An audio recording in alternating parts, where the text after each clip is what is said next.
Subscribe to my channel. Ang say ba ano mo? French fries Og samosa. Very good. Kinuhanan niya, guys. Ito ba yan? Tama na ni? Oh. Gumawa ako ng samosa, guys. Pero, yung isa gawa ng parang samosa style. At saka yung isa, ito na kasi yung panghuli. Konti lang to.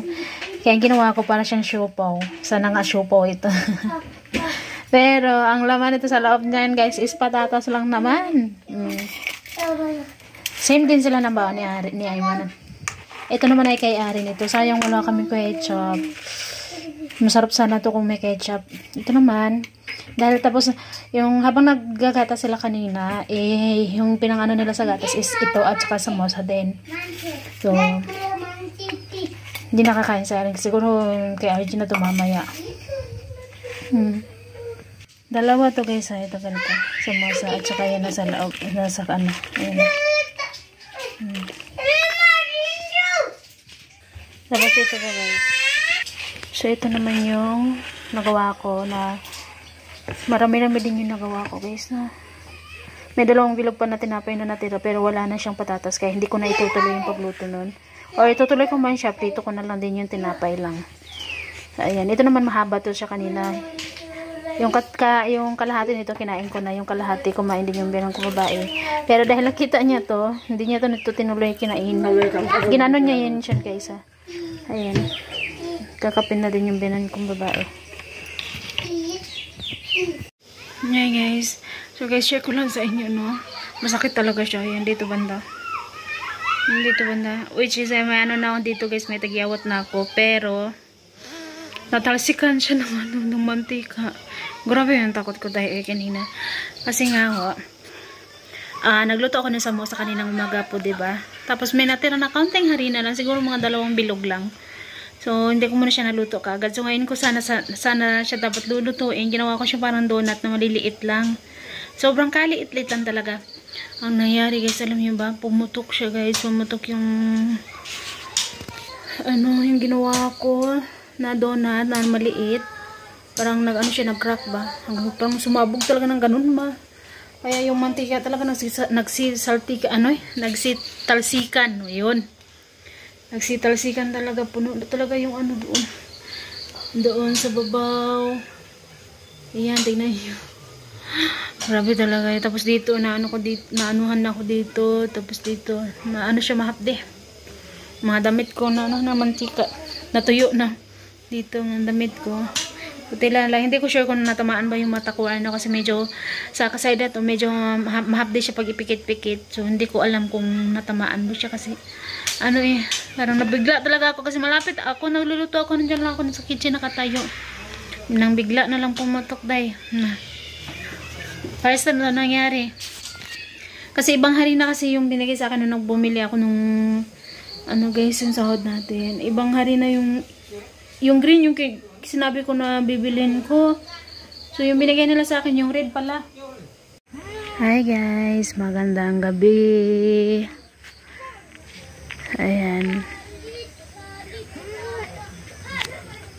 Yung mga snake plant natin ay sobrang dami na talaga, no? Tapos yung mga natira, dito ko talaga yan itatanim dapat guys na. Pero, inantay ko muna kasi talaga dapat na sana na bubungkalin muna nila neto. Yan dyan, ako yung nagbungkal dyan kanina. Tapos, alam mo na nakita nila na tinanim ko to. Sinabihan nila ako na, bakit ko daw dito tinanim? Nabubungkalin naman daw to. Which is, may mga nagsabi nga rin naman sa akin na hindi naman to masasagi dito banda. Dyan lang naman. So, sabi ko naman, wag magproblema kasi yung snake plant guys, hindi naman yan siya namamatay. Kaya pwede yan siya, kunwari, pag malaki yung kanal na gagawin nila dyan, daanan ng hose para sa patubig sa mustard is, tatanggalin natin ulit yan. Pag matakpan na, saka natin itatanim ulit. Ganun lang yun. Kaya nga yung malunggay ko, kinuha ko na lang kasi yung malunggay maselan. So yung snake plant, hindi naman siya. Kaya okay lang yan dyan. Maganda siya tingnan guys. Tapos dito, dyan ko tinanim yung aking pechay. Nagtanim na ako dyan. Pagkatapos ng tinanim, tinakpan ko, diniligan ko ng kaunting tubig. Tapos, tinakpan ko ng dahon.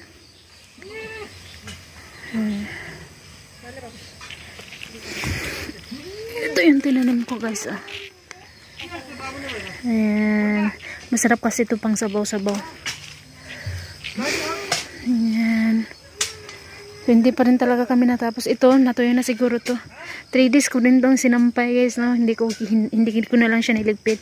Hinayaan ko na lang. Tama na to siguro. Okay na. Kahapon kasi, tuyo na yung sa taas. Pero yung sa dito sa baba na to, parang ano pa siya, medyo basa pa siya ba. Eh, medyo umno pa nga siya eh.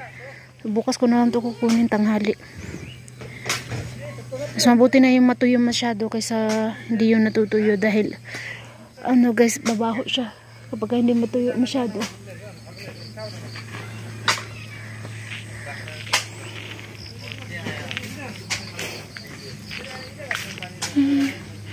Hindi pa rin talaga kami natapos magtanim ng patatas. Wala kaming kuryente.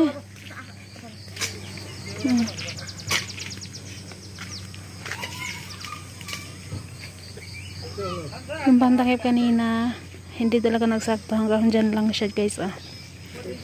Bukas daw kami manguha ng pantakip kasi dito tatakpan din naman daw to. Which is kailangan naman talagang takpan. Sa Iman, natulong sa Iman. Sa Iman talaga tumutulong yan talaga siya guys, no? Kapag mga ganito.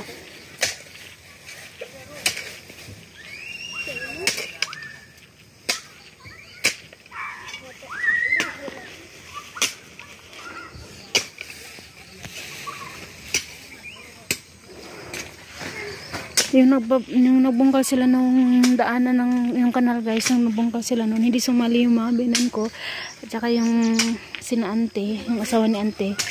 Si ante kasi wala kasi dito, hindi din sumali dahil po pala pag wala namang tanim dito na side ng mustard, wala kang kunwari kami, wala kaming tanim, hindi kami nakatanim ng mustard dito na side. Kung dati nagtatanim kami dito na side, pero yun, pamilya na kasi mismo nung may-ari nung nagtanim neto kaya hindi na kami makakatanim ng mustard.